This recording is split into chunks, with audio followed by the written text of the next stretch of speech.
तो दोस्तों वीडियो शुरू करने से पहले मैं आपको एक वीडियो क्लिप दिखाऊंगा छोटा सा जो बाइडन का, जो अमेरिका के राष्ट्रपति चुने जा चुके हैं।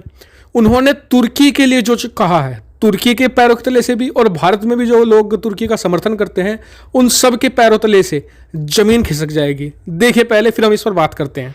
Former and present are ashamed of what's happening here. Turkey is the real problem here.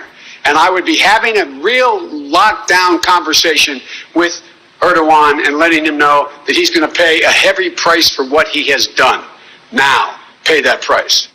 तो दोस्तों ये क्लिप आपने देख ली है। जिन्हें नहीं समझ में आया उन्हें शॉर्ट में बता देता हूं, फिर आगे हम आगे की चर्चा जारी रखेंगे। तो दोस्तों इस वीडियो में जो बाइडन ने साफ किया है क्या कि तुर्की जो अपने पड़ोसियों के साथ लगातार युद्धों में उलझा हुआ है, खासकर उन्होंने चर्चा की है कि जहां पर सीरिया और इराक में उसका जो रोल था उस पर जो बाइडन हद से ज्यादा गुस्सा है। साथ ही आगे बाइडन कहते हैं कि मैंने बात की है तुर्की के राष्ट्रपति अर्दोगान से और उन्हें साफ शब्दों में कह दिया गया है कि आप अब भारी कीमत चुकाएंगे। जो आपने अपने पड़ोसियों के साथ किया है उसकी कीमत अब तुर्की को निश्चित तौर पर चुकानी होगी। इसका क्या मतलब है? देखिए, सबसे पहला ये कि अब अमेरिकी सेना वापस लौट रही है सीरिया में, निश्चित तौर पर लौटेगी। और जो कुर्द लड़ाके हैं उनका सपोर्ट ट्रंप ने खींच लिया था, उन्हें अब पूरी तरीके से समर्थन दोबारा फिर से मिलेगा। सीरिया में एंट्री होगी अमेरिकी सेना की और तुर्की की सेना को उखाड़ फेंकेगी अमेरिकी सेना निश्चित तौर पर। और इसका बड़ा कारण बताया जा रहा है कि जो बाइडन एक ओल्ड गार्ड लीडर के तौर पर जाने जाते हैं अमेरिका में, यानी कि पुराने नेता हैं, मजे हुए नेता हैं।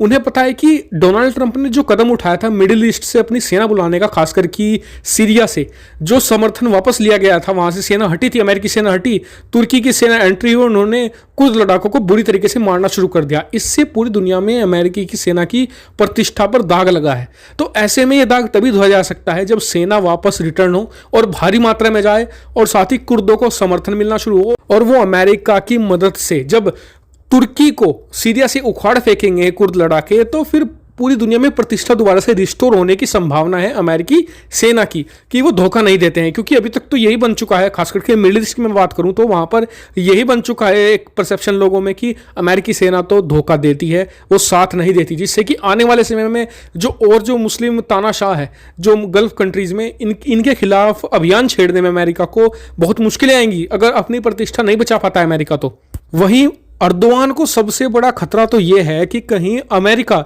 उसका खात्मा ऐसे ही ना कर दे जैसे कि सद्दाम हुसैन का, गद्दाफी का या फिर मोहम्मद मुर्सी का किया था। ये जो सभी तानाशाह थे, ये क्या किया 2010-11 के आसपास, ये अमेरिका को डराने लग गए कि हम आपके डॉलर में तेल नहीं बेचेंगे, हम सोने में बेचेंगे, फलाना करेंगे, अमेरिका यहाँ पर आतंकवाद फैलाता है, तमाम चीजें कहने लगे।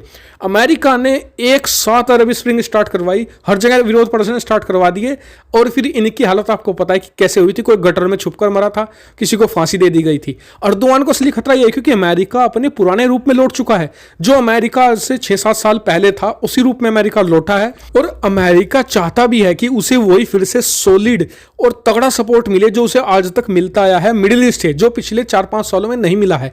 क्योंकि ट्रंप ने लगातार वहां से सेना हटाई है, वहां पर इतना ध्यान नहीं दिया है, ये बात आपको माननी होगी।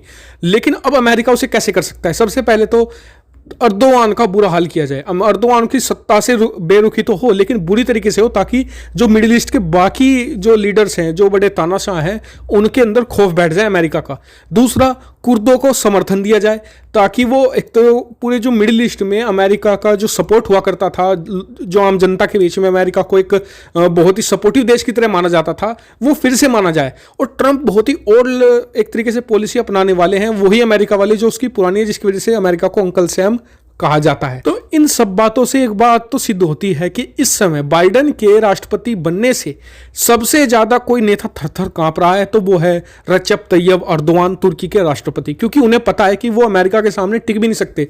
भाई शी जिनपिंग का या फिर पुतिन का मान लो तो उनका देश बड़ा है, बड़ी सैन्य पावर है, वे कुछ हद तक टिक सकते हैं, लेकिन तुर्की का टिकना तो लगभग नामुमकिन है। आपका क्या मानना है? इस पर कमेंट करके बताइएगा, साथ ही वीडियो को शेयर कीजिएगा और चैनल को सब्सक्राइब करना भी मत भूलिएगा। Thank you for watching video.